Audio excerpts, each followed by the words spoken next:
BNS देहाती entertainment.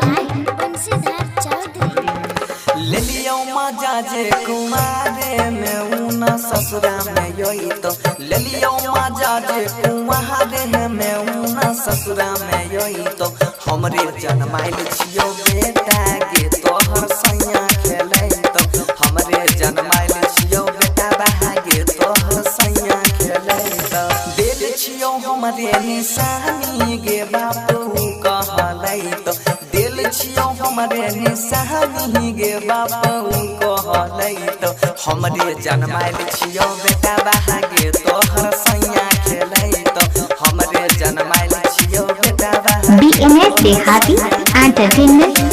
Music director DJ दिग्गज हमरे जन्माइल छियो बेटा DJ रियाज रंगबाज Saharsa Saharsa. Recording by baby music Raja. BNS देहाती एंटरटेनमेंट।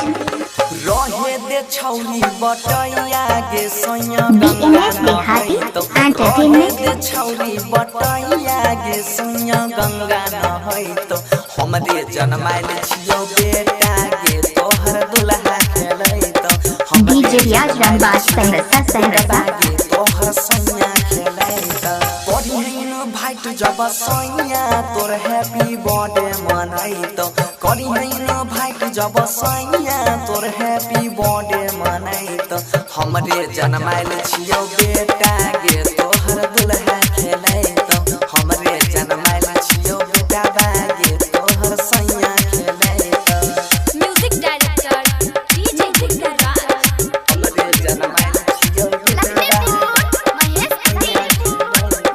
हमरे जन्माइल छियो बेटा बागे।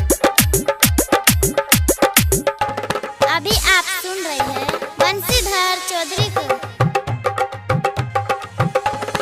राइटर धर्म कहो बंसीधर कोई सको न करत राइटर धर्म कहो बंसीधर कोई सको न करत हमरे जन्माइल छियो बेटा गे तोहर सैया खेलै तो हमरे जन्माइल छियो बेटा गे तोहर दुल्हा खेलै तो ससुर भैसुर तोहर बेटा बहा के कान्हा पर ले घूमै तो ससुर भैसुर तोरा बेटा बहा के कान्हा पर ले घूमै तो हमरे जन्माइल छियो बेटा BNS बहा के देहाती तोहर सैया एंटरटेनमेंट। खेलै।